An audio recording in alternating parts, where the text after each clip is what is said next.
इब्रानियों उसका 12 अध्याय उसका 1 पद से लेके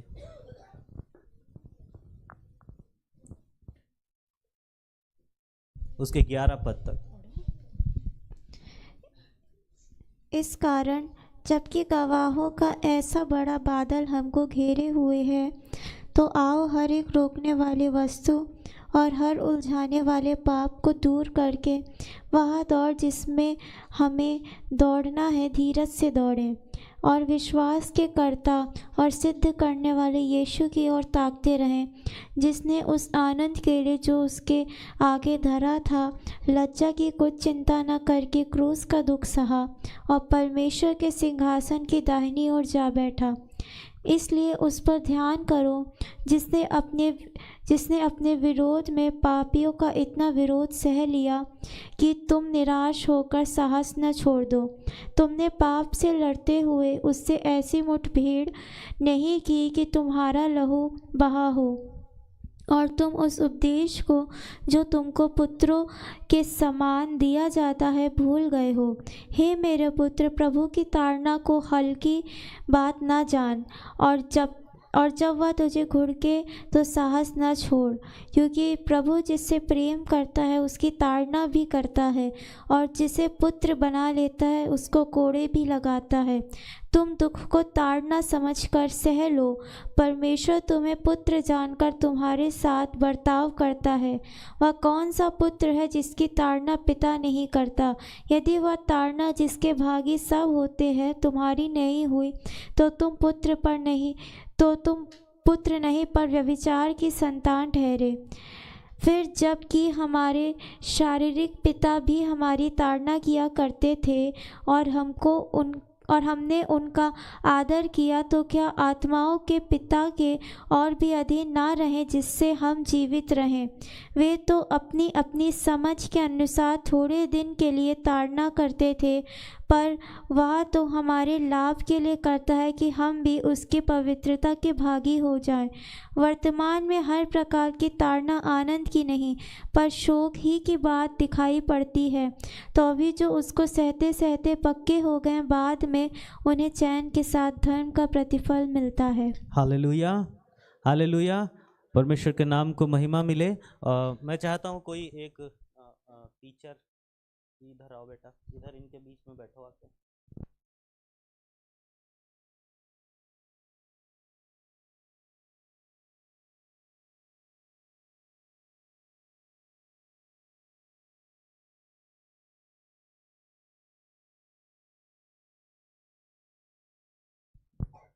हालेलुया। मेरे प्रियो, हम इब्रानियों का लेखक इस पत्री में और खासकर उस हिस्से में जिसको हमने पढ़ा, एक बहुत ही गंभीर और बहुत ही परमेश्वर के राज्य के लिए महत्वपूर्ण बात को बताते हैं। मेरे प्रियो, जब हिंदी या किसी और भाषा में वचन का अनुवाद किया गया तो उसको अध्यायों में और पदों में बांट दिया गया, ताकि जो लोग पढ़ते हैं और जो लोग शिक्षा देते हैं उनके लिए आसानी हो जाए ढूंढने में और पढ़ने में। आमीन। लेकिन अगर आप ध्यान से पढ़ते हैं परमेश्वर के आत्मा की अगुवाई में, तो जो 11 अध्याय है और जो 12 अध्याय है वो अलग अलग नहीं, वो एक ही हैं, कॉन्टिन्यूएशन में है। और मेरे प्रियो, यहाँ पर वचन का लेखक इस बात को लिखता है, इस कारण जबकि गवाहों का ऐसा बड़ा बादल हमको घेरे हुए है, तो आओ हर एक रोकने वाली वस्तु, उलझाने वाले पाप को दूर करके वो दौड़ जिसमें हमें दौड़ना है धीरज से दौड़े। आमीन। मेरे प्रियो, यहाँ पर वचन का लिखने वाला, इब्रानियों का लेखक इस बात को कहता है, हर एक विश्वासी के लिए कहता है, आप जो यहाँ बहनें बैठे हो, आप जो यहाँ पर भाई बैठे हो, हर एक के लिए कहता है कि हम सबको एक बादल घेरे हुए है। बोलिए, बादल घेरे हुए है। और वो बादल मालूम है कैसा है? वो बादल है गवाहों का बादल। बोलिए, गवाहों का बादल। और मालूम है गवाह भी ऐसे वैसे नहीं, गवाह भी छोटे मोटे नहीं। मालूम है कौन लोग हैं गवाही में? हाँ, मालूम है कौन कौन है गवाही में? आइए हम पढ़ते हैं। मैं गिनती कर रहा था, मैं आपको बताऊं जितने तो नाम लिखे हैं मैं उनकी गिनती करके मैं ये कह सका कि करीब आप ये समझ लीजिए कि 17 लोगों की गिनती मैं कर सका। उसके अलावा जो भीड़ लिखी हुई है उसकी कोई गिनती नहीं है। मेरे प्रियो, मैं आपको बताना चाहता हूं कि जो गवाह और गवाहों का बादल जो आज विश्वासियों को, जो कलीसिया में आ रहे हैं, विश्वासियों को घेरे हुए है, वो गवाह, वो बादल किन गवाहों का बादल है वो आइए हम आपको बताते हैं। मेरे प्रियो, सबसे पहला जो गवाह लिखा हुआ है वो 11 अध्याय और 4 पद में लिखा हुआ है, उसका नाम है हाबिल। बोलिए हाबिल। मेरे प्रियो, 4 पद में वचन का लेखक लिखते हैं इस बात को कि विश्वास ही से हाबिल ने कैन से उत्तम बलिदान परमेश्वर के लिए चढ़ाया और उसी के द्वारा उसके धर्मी होने की गवाही भी दी गई, क्योंकि परमेश्वर ने उसकी भेंटों के विषय में गवाही दी और उसी के द्वारा वो मरने पर भी अब तक बातें करता है। हालेलुया। मेरे प्रियो, हाबिल वो व्यक्ति था जो आदम और हव्वा का बेटा था। उसने क्या किया? परमेश्वर पर विश्वास किया। परमेश्वर पर उसने विश्वास करके उसने कैन से बेहतर बलिदान चढ़ाया। मेरे प्रियो, हालेलुया। कितने लोग समझ रहे इस बात को? और जब उसने कैन से बेहतर बलिदान चढ़ाया तो कैन को ईर्ष्या हुई। परमेश्वर ने उसके बलिदान को ग्रहण किया और कैन के बलिदान को ग्रहण नहीं किया, और इस कारण कैन को ईर्ष्या हुई और कैन ने क्या किया? हाबिल की हत्या कर दी। मेरे प्रियो, हालेलुया। वो हाबिल जिसका नाम यहां पर लिखा हुआ है वो परमेश्वर के लिए उत्तम बलिदान चढ़ाने के कारण वो मर गया, शहीद हो गया। हालेलुया। और मेरे प्रियो, पहला गवाह, जब आप परमेश्वर के न्याय आसन के सामने खड़े होंगे तो पहला गवाह जो होने वाला है वो हाबिल होने वाला। आमीन। क्यों? मालूम है, उसने अनुग्रह का वचन नहीं सुना था, उसने यीशु का वचन नहीं सुना था, इसलिए वो आपके फिर भी उसने परमेश्वर के ऊपर विश्वास किया। हालेलुया। और इसलिए वो गवाह नंबर 1 कहलाता है। उसके बाद जो दूसरा व्यक्ति है, ये वो व्यक्ति है जिसके बारे में परमेश्वर का वचन कहता है कि वो 300 वर्षों तक प्रभु के साथ चलता रहा। हालेलुया। मालूम है हनोक के बारे में क्या है? हनोक के जीवन के बारे में वचन में बहुत थोड़ा लिखा है, लेकिन जो थोड़ा लिखा है वो इतना सामर्थी है कि आज के विश्वासियों को सीखना चाहिए इस बात से।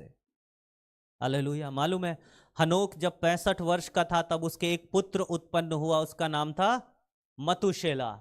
और मतुशेला के जन्म के समय परमेश्वर को उसने जाना और उसके बाद वो 300 वर्षों तक प्रभु के साथ, परमेश्वर के साथ साथ चलता रहा। ये बाइबल कहती है, वचन उसके गवाही देता है। हालेलुया।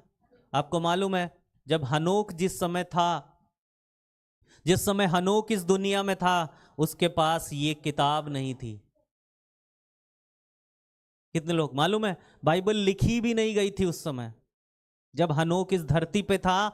उस समय बाइबल की पहली किताब भी नहीं लिखी गई थी। बाइबल की पहली किताब कौन सी है?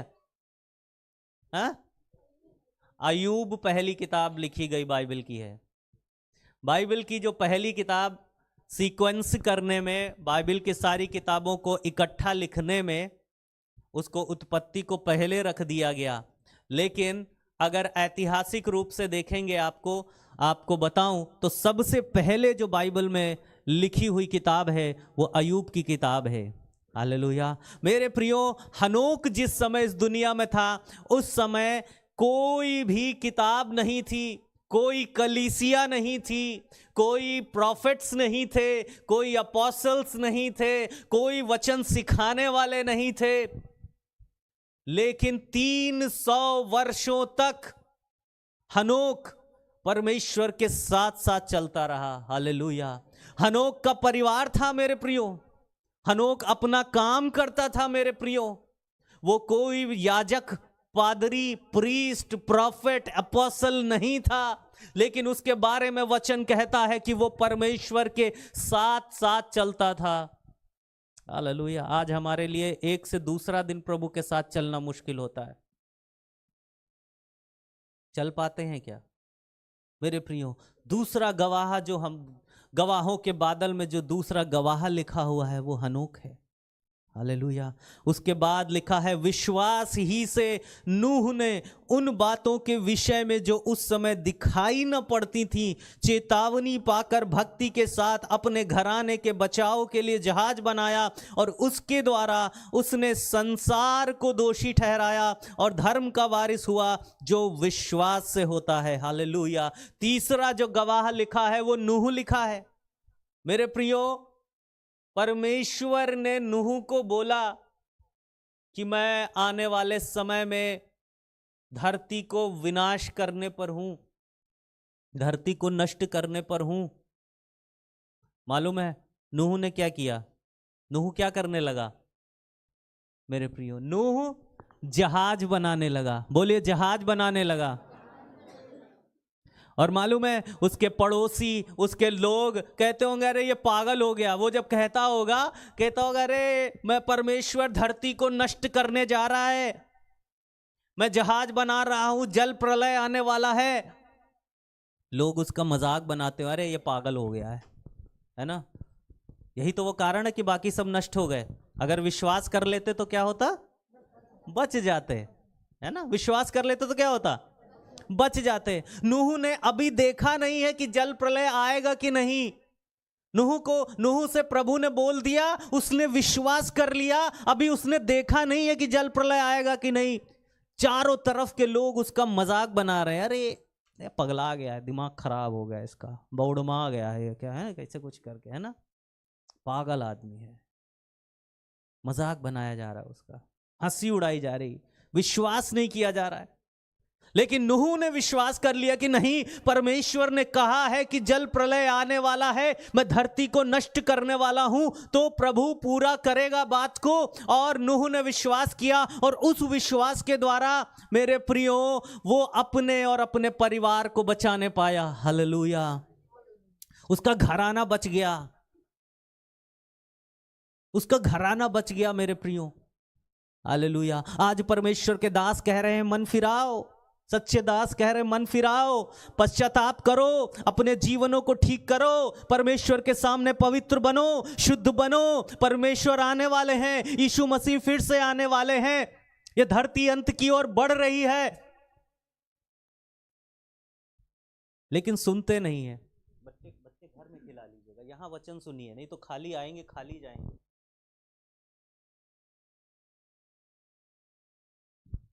मेरे प्रियो बहुत ही महत्वपूर्ण वचन है, ध्यान से सुनिए।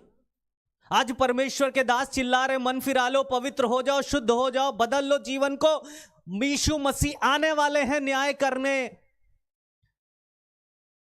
लेकिन आज संसार के साथ साथ बहुत से विश्वासी भी, हाँ मजाक है यार, उनके लिए हल्की बात है ये मेरे प्रियो। लेकिन नूह के समान आज जितने भी जहाज बनाने पे लगे हुए हैं, आज जितने भी विश्वासी लोग नूह के समान जहाज बनाने पे लगे हुए हैं कि मैं बनाऊंगा जहाज को, मैं तैयारी करूंगा मेरे प्रियो, हालेलुया, वो ही न्याय के दिन परमेश्वर के सम्मुख खड़े होंगे और प्रभु कह रहा होगा, हे अच्छे विश्वास योग्य दास, तू थोड़े में विश्वास योग्य निकला, है ना, आ मेरे है ना, पिता के आनंद में सहभागी हो। हालेलुया। मेरे प्रियो, नूह गवाही देगा कि मैंने तो यीशु को नहीं देखा, यीशु को मैंने देखा नहीं था, लेकिन मैंने परमेश्वर पर विश्वास किया। हनोक गवाही देगा, हाबिल गवाही देगा मेरे प्रियो कि मैंने यीशु को देखा नहीं था, उस समय मेरे लिए यीशु का बलिदान मौजूद नहीं था। मेरे प्रियो, अब्राहम गवाही देगा आपके लिए। अब्राहम से बोला गया, अब्राहम मेसोपोटामिया में मूर्ति पूजा में पड़ा हुआ था, मूर्ति पूजक था वो पहले अब्राहम। लेकिन परमेश्वर ने उसको बुलाया कि अपने घर को, अपने परिवार को छोड़कर निकल जा और उस देश में चला जा जो मैं तुझे दूंगा। मालूम है, वो बढ़िया सी बिल्डिंग में अपने परिवार के बीच में रह रहा था, पक्के घरों में रह रहा था।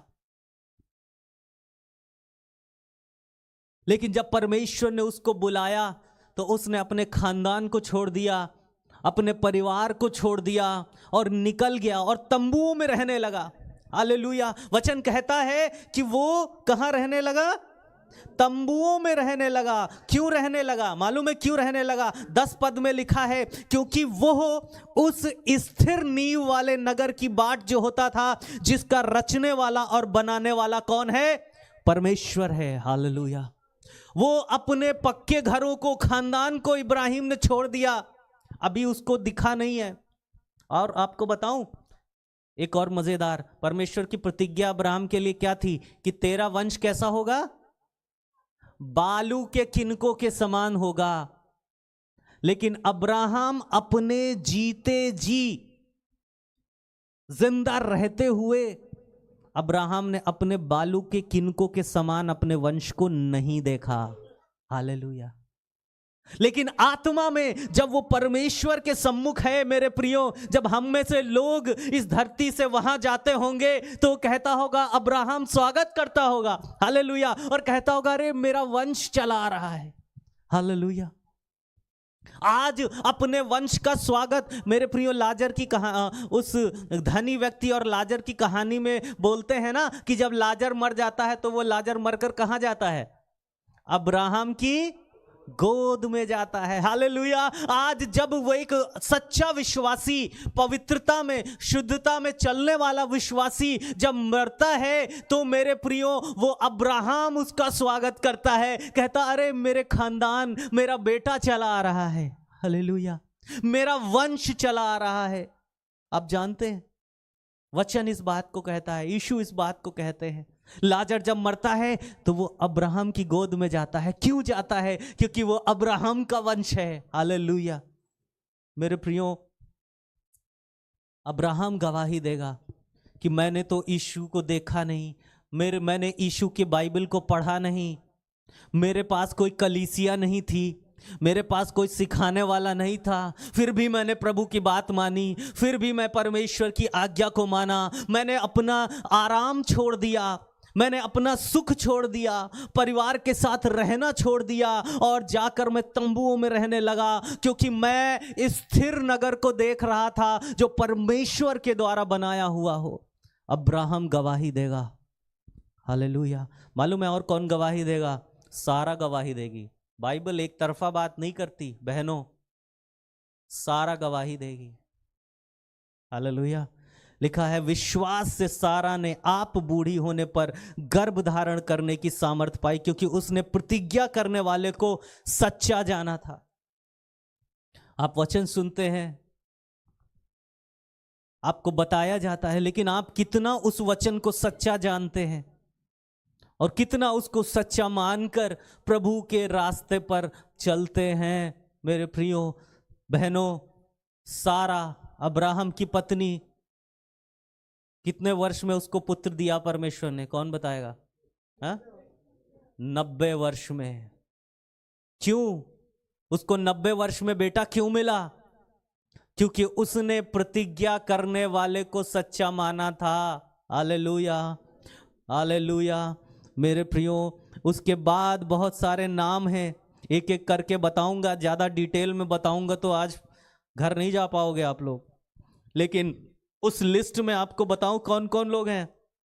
इसहाक हैं, याकूब हैं, यूसुफ हैं, मूसा हैं, और मेरे प्रियो आपको बताऊं एक वेश्या भी है इस लिस्ट में। आप उस गवाहों के बादल में मालूम है कौन खड़ा है? एक वेश्या। उसका नाम मालूम है क्या है? राहाब। मालूम है वो वेश्या थी, लेकिन जब इजराइलियों को परमेश्वर कनान लेके जा रहे थे और जब भेदिए भेजे गए तो उसने भेदियों को अपने घर में पनाह दी, और वो विश्वास करती थी कि इनका जो परमेश्वर है वो सच्चा परमेश्वर है, और उसने कनान देश इन लोगों को, इजराइलियों को दे दिया है, और उसके इस विश्वास के द्वारा वो अपने घर को बचाने पाई और विश्वासियों में उसकी गिनती होने पाई। हालेलुया। आज के विश्वासियों के लिए जो खुद को बहुत ही धर्मी बनाने पे लगे रहते हैं ना, खुद को बहुत पवित्र साबित करने पे लगे रहते हैं ना, एक सवाल या निशान है, हालेलुया, कि क्या जब रहाब गवाही दे रही होगी तो हम खड़े हो पाएंगे? एक वेश्या जब गवाही दे रही होगी, जिसको परमेश्वर ने पवित्र ठहरा दिया, हालेलुया, हम कहां होंगे? कितने लोग समझ रहे हैं इस बात को? आप कहां होगे? Hallelujah, hallelujah. मेरे प्रिय, और बताऊं इसमें कौन कौन है? गिदोन है, बाराक है, शिमशोन है, यिफ्तह है, दाऊद है, शमूएल है, और लिखा है बहुत सारे भविष्यवक्ताएं हैं कि भविष्यवक्ता हैं जिनका वर्णन क्या करें। यशाया है, यिर्मयाह है, आमोस है, होशे है, ओबद्याह है, मीका है, मलाकी है। ये गवाहों का बादल है मेरे प्रियो, ये गवाहों का बादल है। वो बोलेंगे हमने नहीं देखा यीशु को। और मालूम, ना केवल इन भविष्यवक्ताओं की बात, आपको मालूम है वो लोग, वो इजराइली जो लाल समुद्र से पार हो गए मेरे प्रियो, है ना मेरे प्रियो, मूसा के साथ जो इजराइली लाल समुद्र से पार हो गए वो भी गवाहों के बादल में है। लिखा है विश्वास ही से वे लाल समुद्र से ऐसे पार हो गए जैसे सूखी भूमि पर से। जब मिस्रियों ने वैसा करना चाहा तो सब डूब मरे। हालेलुया। मेरे प्रियो, आपको बताऊं मिस्री क्यों डूब गए? ये इस यहाँ पे वचन बोलता है, मिस्री इसलिए डूब गए कि वो इज़राइल के पवित्र पर विश्वास नहीं करते थे। हालेलुया। आप समझ रहे हैं? वो इज़राइल के पवित्र को जानते नहीं थे। हालेलुया। और आपको मालूम है इजराइली क्यों पार हो गए? क्योंकि वो परमेश्वर यहोवा के ऊपर विश्वास करते थे। कहते थे, मालूम है, डरो मत, चुपचाप खड़े रहो, आज तुम उस उद्धार के काम को देखोगे। हालेलुया। मेरे प्रियो, ये गवाह हैं, ये गवाहों का बादल है। लाखों, 6.5 लाख खाली मिस्रियों के हाथ से बचने वाले इजराइली गवाहों के बादल में हैं। अब क्या आप सोचते हो छोटी बात है? हालेलुया। वचन कहता है इस कारण मेरे प्रियो, मूसा के बारे में परमेश्वर का वचन कहता है कि उसने पाप में थोड़े दिन सुख भोगने से परमेश्वर के लोगों के साथ दुख भोगना अधिक उत्तम लगा उसको। हालेलुया। और बताऊं, एक बात लिखी हुई है 26 पद में, उसने मसीह के कारण निंदित होने को। अब देखिए, यीशु मसीह उस समय थे नहीं, पैदा इस दुनिया में आए भी नहीं थे, लेकिन इब्रानियों का लेखक लिखता है यहां पर कि उसने मसीह के कारण निंदित होने को मिस्र के भंडार से बड़ा धन समझा, क्योंकि उसकी आंखें फल पाने की ओर लगी थी। हालेलुया। मेरे प्रियो, मूसा ने आत्मिक आंखों से मसीह को देखा था। हालेलुया। और उसने कहा कि मैं मसीह के कारण दुख भोगूंगा, मैं तैयार हूं मसीह के कारण दुख उठाने को। मेरे प्रियो, आज के विश्वासियों से परमेश्वर का वचन कहता है कि जबकि गवाहों का ऐसा बड़ा बादल, आपको मालूम पड़ा, अंदाजा लगाया आपने कितना बड़ा बादल है गवाहों का? ये सब आपके वहां पे गवाही दे रहे होंगे। परमेश्वर का वचन कहता है कि भविष्यवक्ताओं ने मसीह के दिन को देखना चाहा लेकिन नहीं देख सके। धन्य है तुम्हारी आंखें जो इस दिन को देखती हैं। आज का दिन, आज ये जो उद्धार का काम आपके बीच में हो रहा है, ये जो एड्स चंगे हो रहे हैं, ये एड्स जो खत्म हो रहे हैं आपके बीच से, कैंसर खत्म हो रहे हैं, जब ऐसे बड़े बड़े काम देखते हो तो अपने मनों को क्यों नहीं बदलते हो? हालेलुया। मेरे प्रियो, गवाहों का ऐसा बड़ा बादल हमको घेरे हुए है। ये हमें घेरे है, आपको दिख नहीं रहा होगा लेकिन ये घेरे हुए है।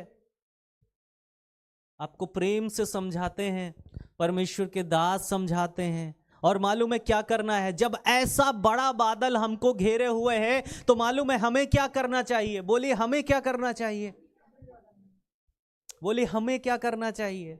हर विश्वासी को क्या करना चाहिए मालूम है? यहां पर लिखा है हर एक रोकने वाली वस्तु, बोलिए रोकने वाली वस्तु और उलझाने वाले पाप को दूर करके वो दौड़ जिसमें हमें दौड़ना है, धीरज से दौड़ें।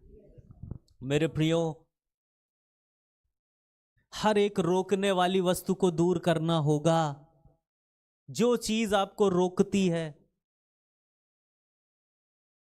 मेरे प्रियो, मैं बार बार इस चीज को कलीसिया में सिखाता हूं, जवानों को, मेरे भाइयों बहनों को, कि जीवन में हर एक छोटी सी छोटी बात को लेकर भी सावधान रहिए। मोबाइल में क्या आप इतना सा, मेरे पास प्रभु का धन्यवाद, 2 मोबाइल ही दिए हुए प्रभु ने। मैं कभी जब प्रभु के वचनों को स्क्रॉल कर रहा होता हूं, देख रहा होता हूं, अगर गलती से कोई गलत चित्र आ जाता है, मैं तुरंत प्रभु के सामने कहता हूं, प्रभु मुझे क्षमा कर। क्या आप सावधान रहते हैं? आपको बताऊं, हालांकि ये व्यक्तिगत बात है, लेकिन मैं चाहता हूं आप जानिए कि हमें कितना सावधान रहना है। मैं हर हफ्ते लगभग नोएडा जाता हूं। अलग अलग तरह के लोग मुझे ट्रेन में मिलते हैं, अलग अलग तरह के लोग मुझे ऑफिस में मिलते हैं।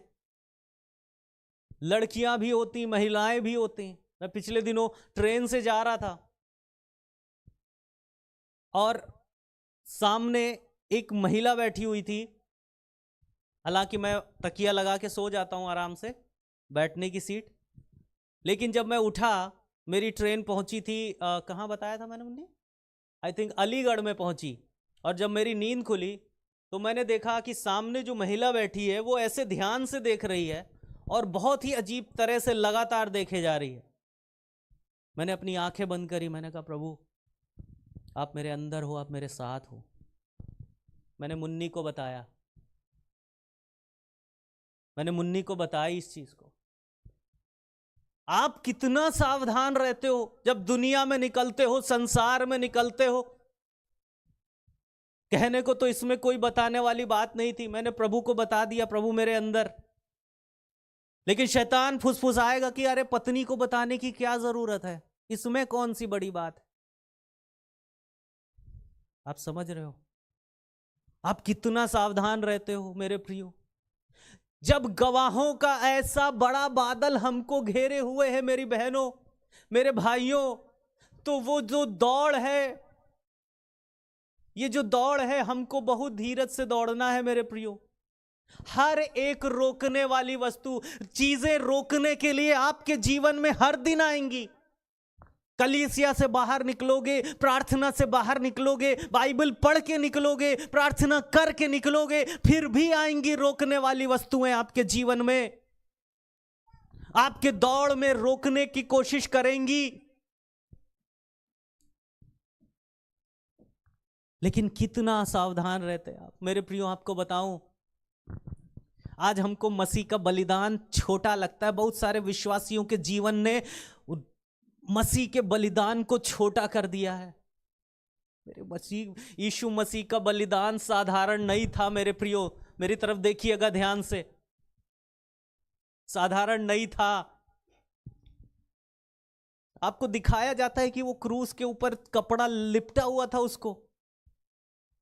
मेरे प्रियो नहीं, ये तो उसके सम्मान में लोगों ने, फोटोग्राफर, चित्र बनाने वालों ने कपड़े बना दिए। मेरे प्रियो, यीशु मसीह को नंगा क्रूस के ऊपर लटकाया गया था।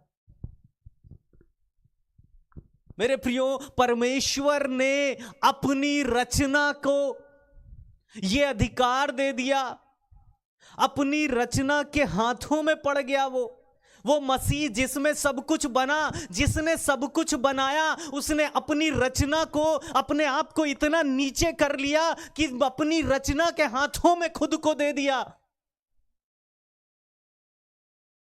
अपनी रचना के हाथों में खुद को दिया है उसने, वो इतना नीचे हुआ है। मेरे प्रियो, लोग उसकी दाढ़ी खींच रहे थे, लोग उसकी दाढ़ी को खींच रहे थे, मजाक बना रहे थे। उसका जो क्रूस था ना, वह साधारण नहीं था, पीड़ा देने वाला क्रूस था। कीले छोटी नहीं थी, किस गुदगुदी नहीं हो रही थी कीलों से, पीड़ा हो रही थी। 9 इंच लंबी इतनी बड़ी बड़ी कीलें उसके पैरों में ठोकी गई थी, उसके हाथों में ठोकी गई थी। जब उसके ऊपर कोड़े मारे जा रहे थे तो आगे का मांस तक फट गया था, खाल बची नहीं थी, पीठ पे खाल बची नहीं थी। जब उसको कांटों का मुकुट पहनाया गया था तो वो मुकुट साधारण नहीं था, वो उसके दिमाग में, भेजे में घुस गया था, इतनी गहरी कीलें थी। और उसको इतना तड़पाया गया, पानी के लिए तड़पाया गया। कभी पढ़ो ध्यान से, उसको तड़पाया गया पानी के लिए। और जब उसने बोला मैं प्यासा हूं, तो लोगों ने उसको सिरका दिया पीने के लिए। और हम कलीसिया में आते हैं, शिक्षा पाते हैं और फिर मनमानी करते हैं और सोचते भी नहीं है कि मसीह ने क्या सहा हमारे लिए। मेरे प्रियो, मेरे मसीह का बलिदान छोटा नहीं, मेरे मसीह का बलिदान हल्का नहीं। हम सोचते हैं हमको जो झेलना पड़ रहा है वही बहुत है। हम सोचते हैं हमको जो दुख उठाना पड़ रहा है वही बहुत है। हमने तो बहुत दर्द सह लिया, हमने तो बहुत पीड़ा सह ली, हमने तो बहुत दुख उठा लिया, हमारा तो जीवन बहुत ही दुखी है। मेरे प्रियो, यीशु मसीह ने जो आपको बचाने के लिए सहा है, उसके आगे आपने कुछ नहीं सहा है। हालेलुया।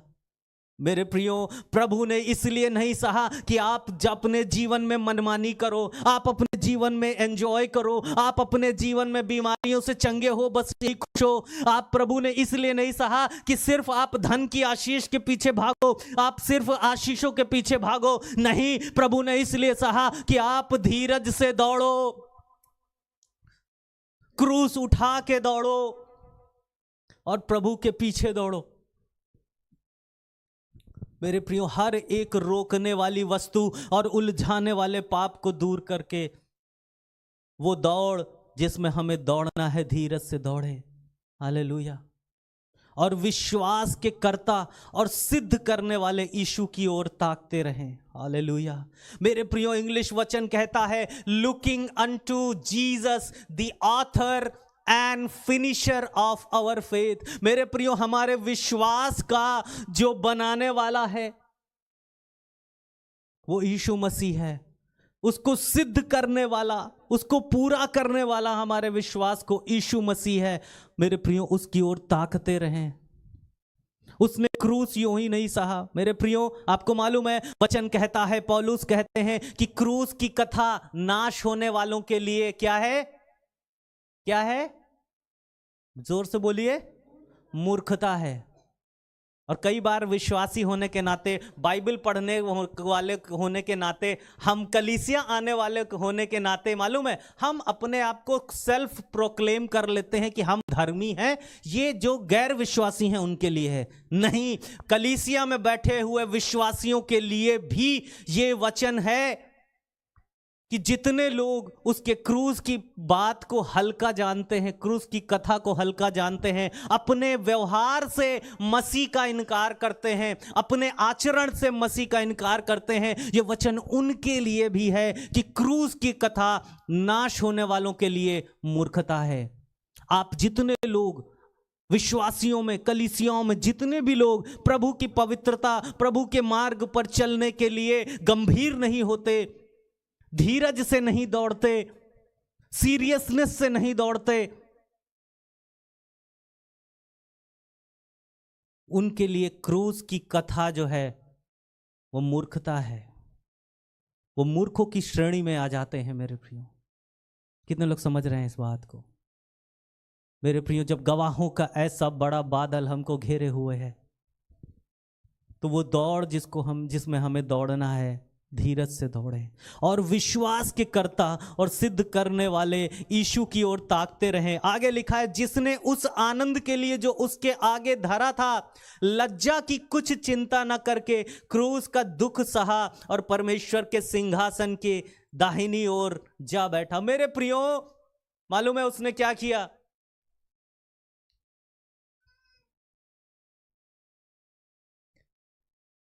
मेरे प्रियो, उसने स्वर्ग छोड़ दिया। हालेलुया। क्या लिखा है? उस आनंद के लिए। और मेरे प्रियो, इस दुनिया में आ गया। क्यों?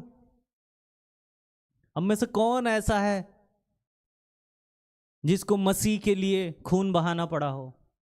है कोई? नहीं। हम में से कौन ऐसा है? मेरे प्रियो, उसने लज्जा की चिंता नहीं करी। मेरे प्रियो, उसको पता था, मसीह को पता था कि मैं क्रूस पर नंगा लटकाया जाने वाला हूं, बिना एक कपड़े के। आप जो जितनी मूर्तियां देखते होगे यीशु मसीह की क्रूस पे, जितनी फोटोएं देखते होगे, वो सब झूठी हैं, वो सब झूठी हैं। मेरा प्रभु मेरे लिए लज्जित, और इतना लज्जित हो गया कि पहाड़ की चोटी पर, जहां पर उसे लोग दूर से देख सकते थे, मेरे पापों के कारण, मेरे गुनाहों के कारण वो वहां पर नंगा हो लटकाया गया। मेरे प्रियो, क्रूस के ऊपर उसने लज्जा की चिंता नहीं करी, उसने शर्म की चिंता नहीं करी। मेरे प्रियो, उसने ये भी चिंता नहीं की कि मेरी खाल निकाल ली जाएगी, मेरा मांस फट जाएगा, यरूशलेम की गलियों में मेरे मांस के लोथड़े पड़े हुए होंगे। उसने इस बात की चिंता नहीं करी। सिर्फ खून नहीं,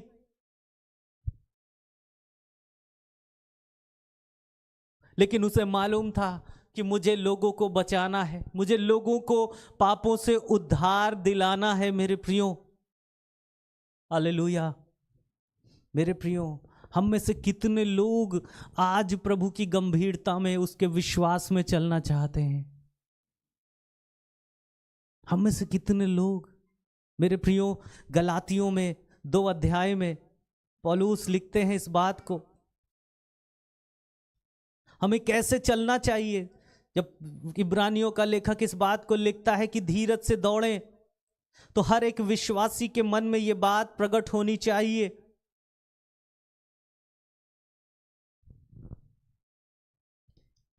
गलातियों 2 अध्याय उसका 20 पद,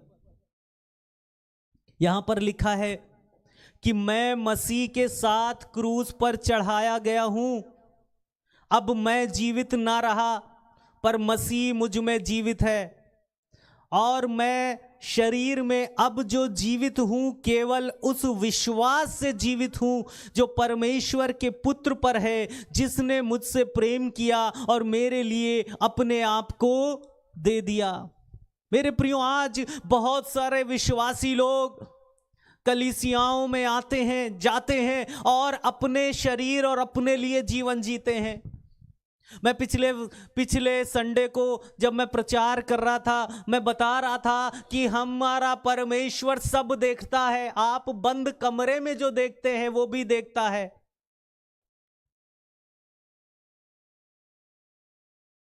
मसीह की क्रूस की कथा को मजाक बनाने का समय अब बचा नहीं है मेरे प्रियो। अब दिन नहीं रह गए जब परमेश्वर का न्याय प्रकट होने वाला है। हालेलुया। अब समय है कि हम अपने जीवनों को बदल डालें मेरे प्रियो। कितने लोग तैयार हैं?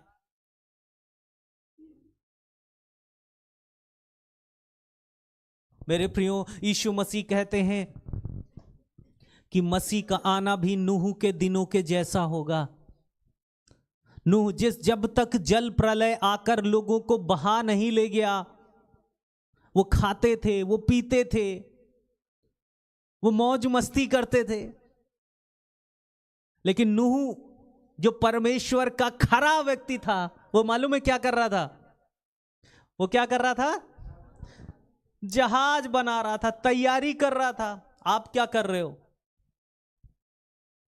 आप क्या कर रहे हो मेरे बहनों भाइयों? आप क्या कर रहे हो? जहाज बना रहे हो या खाते पीते शादी ब्याह मौज मस्ती, पान मसाला बीड़ी सिगरेट नशा, एंजॉय फन, टीवी रील,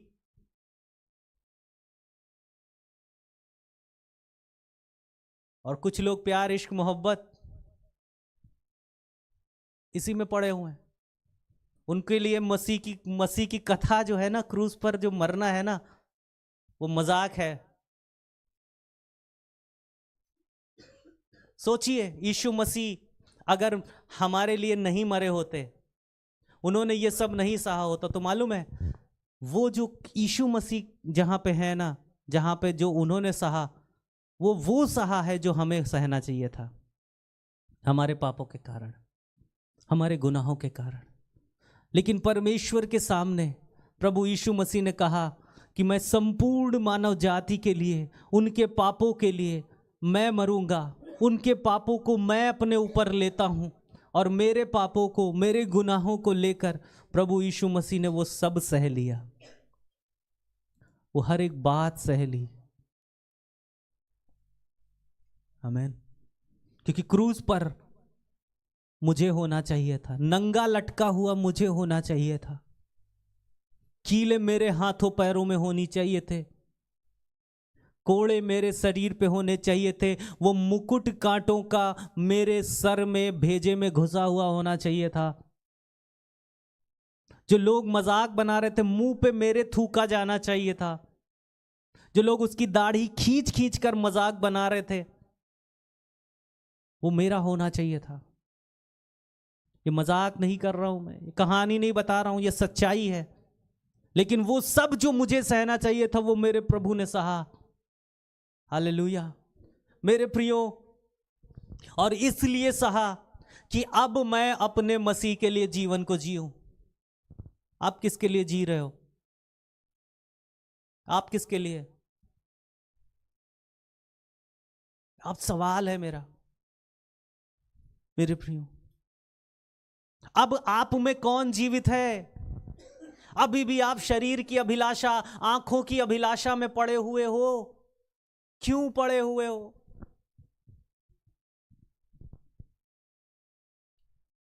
मेरा प्रभु पीड़ा सही है, उसने दुख सहा है।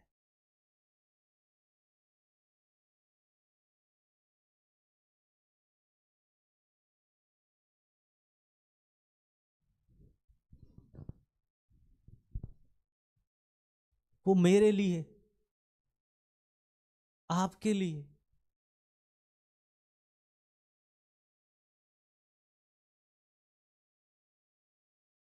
मेरे प्रियो,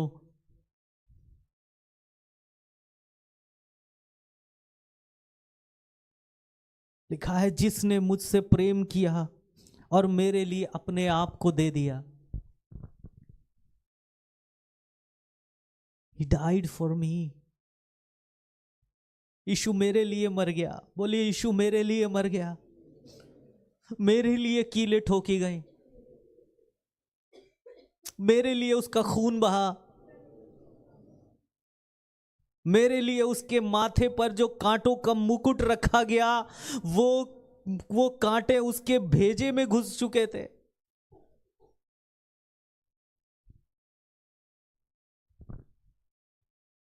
और सबसे बढ़कर मेरे लिए उसने वो पिता से अलग हो गया। मेरे प्रियो, परमेश्वर से अलग हो गया। मेरे प्रियो, आप कैसे दौड़ रहे हो? आप कैसे दौड़ रहे हो प्रभु के सामने? कौन सी चाल चल रहे हो? आज सवाल है मेरे प्रियो, अगर आप सिर्फ ये सोचते हो कि कलीसिया में आ जाना या हमारी बीमारी होगी, हमको गरीबी होगी, हमको कर्जे में हो गए, हम किसी समस्या में पड़ेंगे तो पास्टर साहब प्रार्थना करेंगे ठीक हो जाएगा, हाँ ठीक हो जाएगा, लेकिन आपकी आत्मा का उद्धार नहीं होगा जब तक आप अपने मन को नहीं बदलोगे। आप अनंत जीवन में नहीं पहुंचोगे जब तक आप मन को नहीं बदलोगे।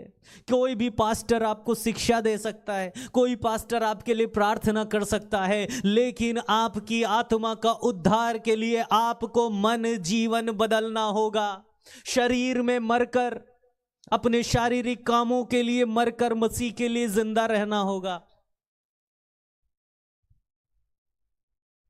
जीवन को बदलना होगा। मैं जब कहता हूं प्रभु को दिल दे दो, बुद्धि से समझ नहीं आता कि भैया क्या समझा रहे थे, मन से आपकी बुद्धि में काम नहीं करती कि मैं कैसे समझूं, कोई बात नहीं, अपना दिल प्रभु को दे दो। बोलो प्रभु मैं अपना दिल देता हूं, प्रभु मेरे दिल में आओ, मैं जीवन आपके पीछे चलने के लिए देता हूं।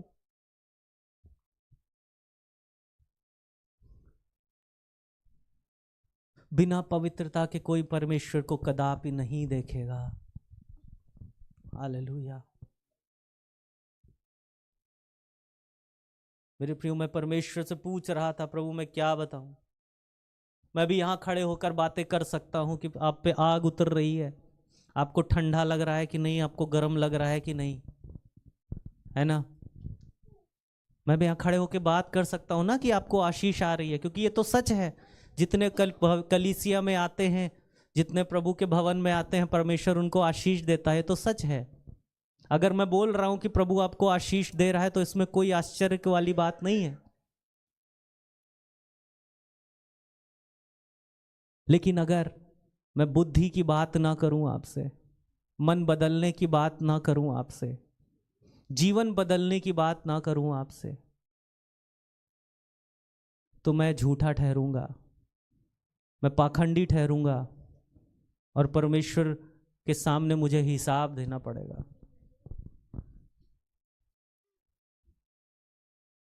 मेरे प्रियो, आप कैसी दौड़ दौड़ रहे हो? इब्रानियों का लेखक कहते हैं कि इस कारण जब गवाहों का ऐसा बड़ा बादल, हमको डरना चाहिए मेरे प्रियो, हमको भय रखना चाहिए कि मेरे सामने जो खड़े होंगे वो साधारण लोग नहीं, वो हाबिल हो गए खड़े होंगे, अब्राहम खड़े होंगे, मूसा खड़े होंगे, यशायाह खड़े होंगे, यिर्मयाह खड़े होंगे, दाऊद खड़े होंगे, और वो इजराइली खड़े होंगे जो विश्वास के द्वारा लाल समुद्र से पार हो गए मेरे प्रियो। और हमारे सामने सवाल होगा कि मसीह तो मर गया था तुम्हारे लिए, तुमने क्या किया? हमने तो मसीह को देखा नहीं था, उस समय मसीह हमारे लिए मरे नहीं थे, तुमने क्या किया? मत सोचिएगा कि हम पाप करेंगे, योजना बना के पाप करेंगे और फिर माफी मांग लेंगे और हम परमेश्वर को धोखा दे ले जाएंगे। नहीं मेरे प्रियो, असंभव है। कंफ्यूजन में मत रहिए मेरे प्रियो। मेरे प्रियो, वचन कहता है, इब्रानियों में लेखक कहता है कि तुम उस उपदेश को जो तुमको पुत्रों के समान दिया जाता है भूल गए हो। ये जो उपदेश यहां से दिया जा रहा है, हो सकता है बहुतों को कठोर लग रहा होगा मेरे प्रियो, लेकिन वचन कह रहा है, इब्रानियों का लेखक 5 पद में कह रहा है कि जो उपदेश दिया जा रहा है आपको पुत्र के समान दिया जा रहा है। और प्रभु का वचन कहता है, हे मेरे पुत्र, प्रभु की ताड़ना को हल की बात ना जान, जब वो तुझे घुड़के तो साहस ना छोड़, क्योंकि प्रभु जिससे प्रेम रखता है उसकी ताड़ना भी करता है, और जिसे पुत्र बना लेता है उसको क्या लगाता है? कोड़े लगाता है। तैयार हो कोड़े खाने के लिए? अगर कोड़े नहीं लगे तो पुत्र नहीं। वचन यही कहता है, लिखा है 8 पद में, यदि वो ताड़ना जिसके भागी सब होते हैं। कौन कौन होते हैं? सब होते हैं। कोई आजकल आपके हीरो पास्टर ये बातें नहीं बताएंगे, ठीक है, लेकिन वचन मैं बताऊंगा आपको कि वचन कहता है कि ताड़ना, डिसिप्लिन और कोड़े लगाना, उसके भागी सब होते हैं। हाँ मेरे प्रिय, सब होते हैं। और वचन कहता है कि अगर वो ताड़ना तुम्हारी नहीं हुई तो तुम पुत्र नहीं हो, तुम व्यभिचार की संतान हो। देखिए लिखा है 8 पद में, अगर परमेश्वर आपकी ताड़ना नहीं कर रहा, आपको कोड़े नहीं लगा रहा, आपको लग रहा है सब बढ़िया बढ़िया चल रहा है ना, अरे वाह धन भी आ रहा है, आशीष भी मिल रही है, हम बेईमानी से भी पैसा कमाए तो भी बोल रहे प्रभु आशीष दे रहा है, हम घूस भी ले रहे तो भी प्रभु आशीष दे रहा है, ओ वाह, है ना, सब बढ़िया चल रहा है।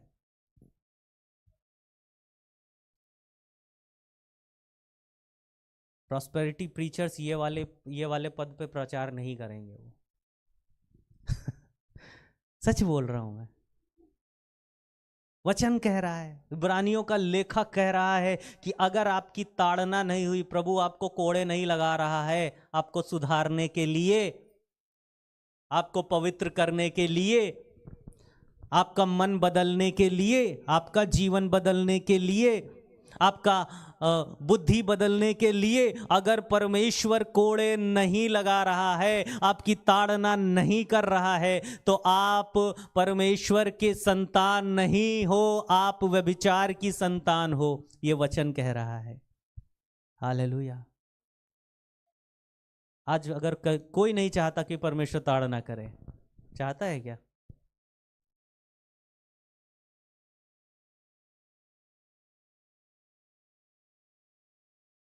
लिखा है, वचन कह रहा है, मैं नहीं कह रहा हूं, लिखा है प्रभु जिससे प्रेम करता है उसकी ताड़ना भी करता है, और जिसको पुत्र बना लेता है उसको कोड़े लगाता है। कोड़े किसको लगाता है? वाह, आई लव इट।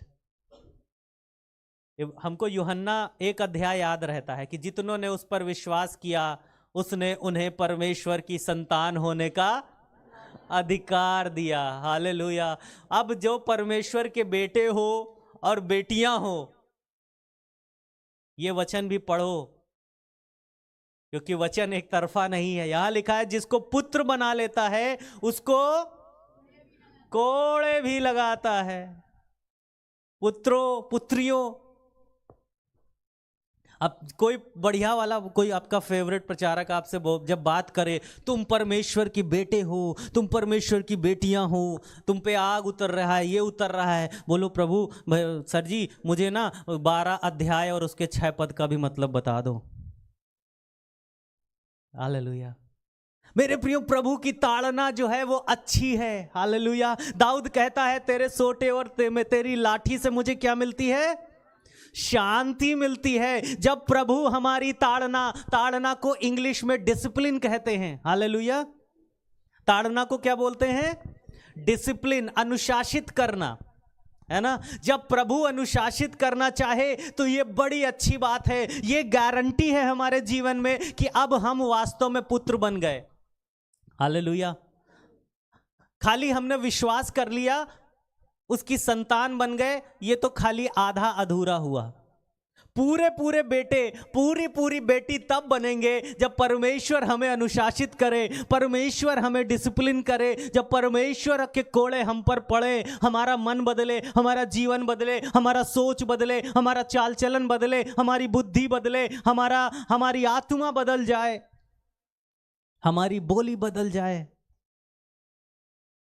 तब जाकर हम पूरे बेटे, पूरी बेटी बनते हैं। हालेलुया। बिना ताड़ना के पूरा बेटा, पूरा बेटी बनना संभव नहीं है।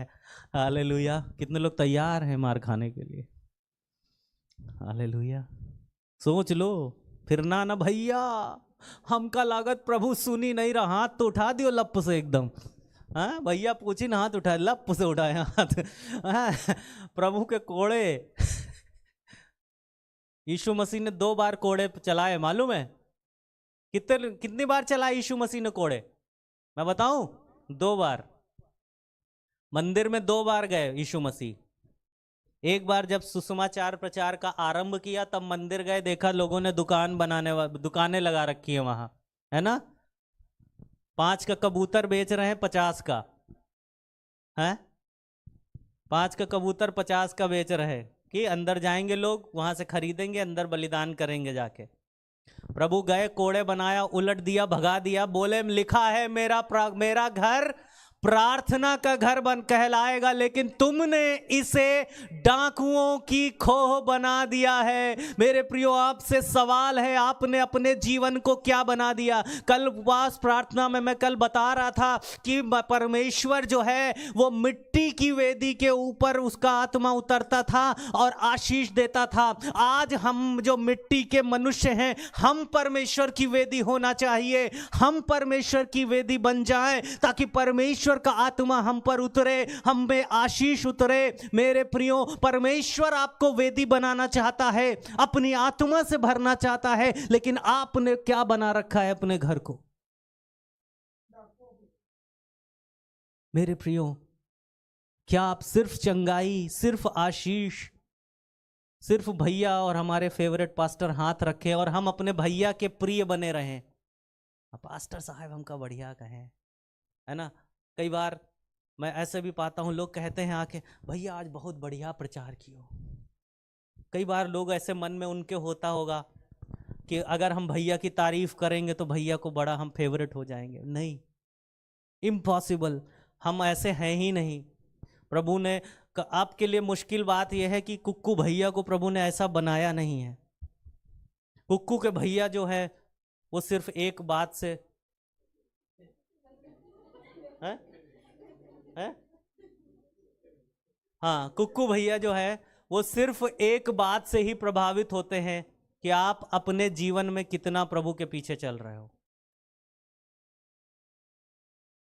आप अपने जीवन में कितना प्रभु से पीछे चल रहे हो, और वो दिख जाएगा, वो बता देता है परमेश्वर, वो पता चल जाता है, परमेश्वर का आत्मा प्रकट कर देता है।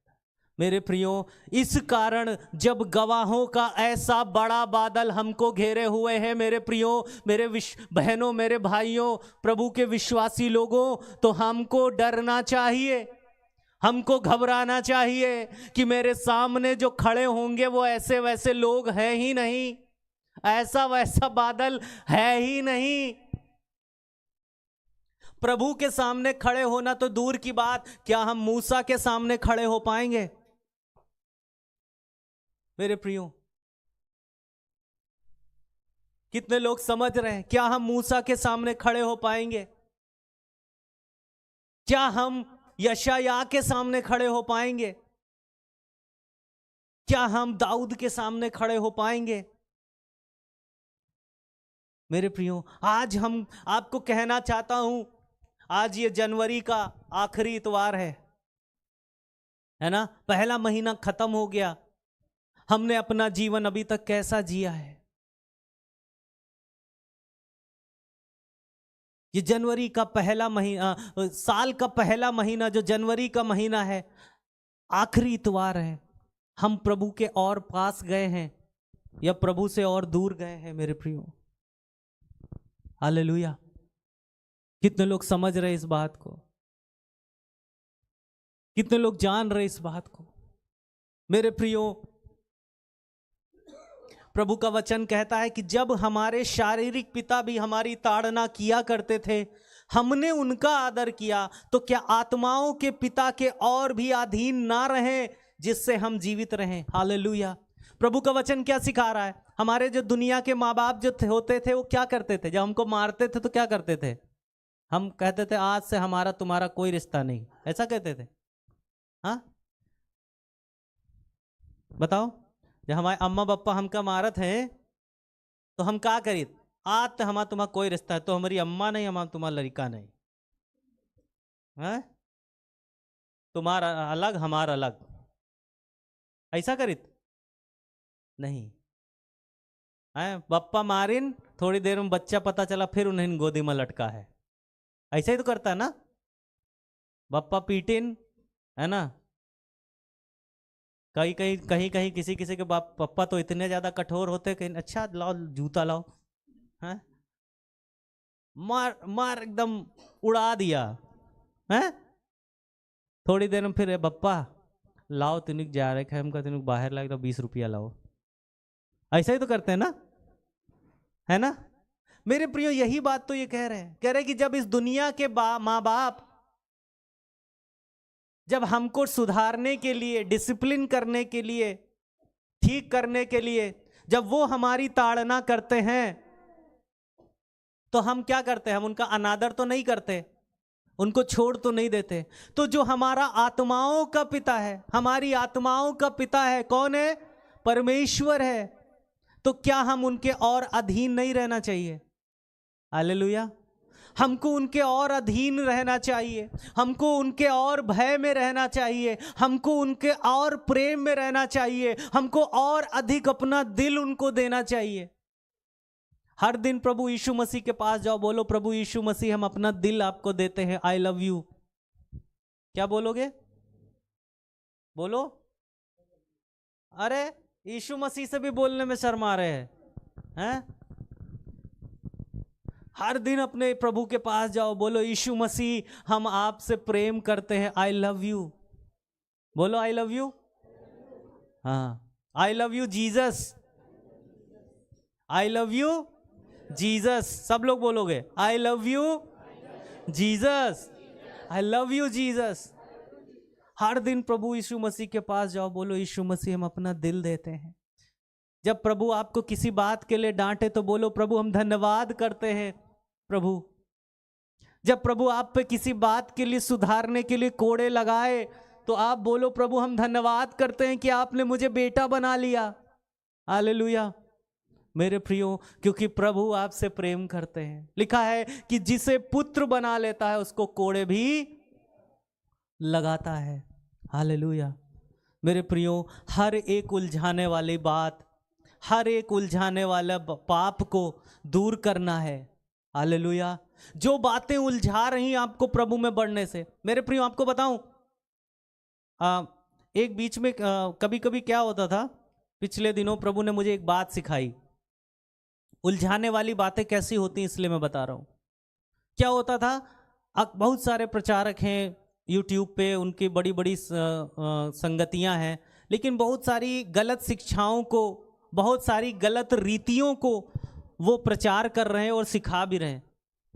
तो मेरा क्या रहता था कि अरे यार क्या कितना झूठा प्रचारक है, ये है वो है, ऐसा मैं सोचता रहता था।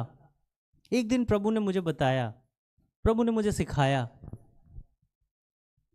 प्रभु ने कहा सबसे अधिक मुझे अपने मन की रक्षा करनी है। प्रभु ने मुझे सिखाया कि मुझे उनका न्याय नहीं करना है, समय से पहले मुझे उनका न्याय करना नहीं है, प्रभु न्याय करेगा उनको। और मुझे क्या करना है, मुझे अपने मन की रक्षा करनी, जो सेवा प्रभु ने मुझे दी है मुझे उस पर फोकस करना है। ये बात जो थी मेरे प्रियो, इसके पहले मुझे ये उलझा देती थी। मेरा मन जो है अंदर से व्याकुल हो जाता था, खराब हो जाता था कि ये लोग कैसी झूठी गलत रीतियां सिखा रहे हैं, गलत प्रचार कर रहे हैं, गलत बातों को सिखा रहे हैं जो वचन के अनुसार नहीं है, वचन में ऐसा लिखा नहीं है, और बता रहे हैं, ये सिखा रहे हैं। ये मेरे मन को खराब करता था और प्रभु ने मुझे सिखाया। तो ये क्या था, ये वो बात थी जो उलझा रही थी मेरे विश्वास को, ये वो बात थी जो मुझे प्रभु में, उनकी शिक्षा में, उनकी बुद्धि में बढ़ने से मुझे रोक रही थी। और मैंने कहा प्रभु आपका धन्यवाद हो, प्रभु आपने मुझे सिखाया। मैंने बच्चों को भी ये बात एक दिन समझाई। आप समझ रहे हैं, ऐसी कौन सी रोकने वाली चीज है जो आपको प्रभु में बढ़ने से रोक रही है? ऐसी कौन सा उलझाने वाला पाप है जो प्रभु में आगे बढ़ने से रोक रहा है? मेरे प्रियो, हमको धीरज से दौड़ना होगा, हमको प्रभु में आगे बढ़ना होगा, क्योंकि हमारे सामने जो गवाह होंगे वो बड़े पवित्र, बड़े सामर्थी लोग होंगे। एलिया खड़ा होगा, मालूम है, एलिया ने प्रार्थना की और बादल रुक गए, बारिश रुक गई। आप समझ रहे हो, ऐसे सामर्थी लोग हमारे सामने होंगे।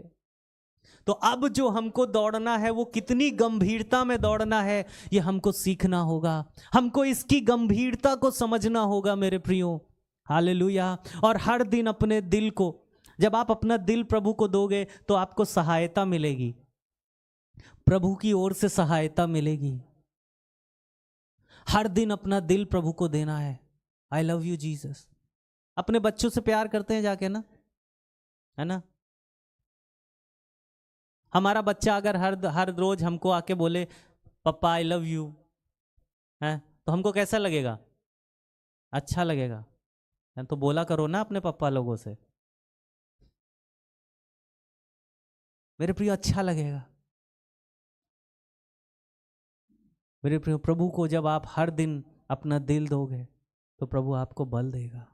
लेकिन मेरे प्रियो, आज सवाल यह है कि क्या जो गवाहों का बड़ा बादल हमको घेरे हुए है, मेरे प्रियो, क्या हम उस बात से चौकस हैं? क्या हम उस बात में सावधान हैं? सिर्फ हाथ रखने में पास्टर के खुश मत हो जाइए,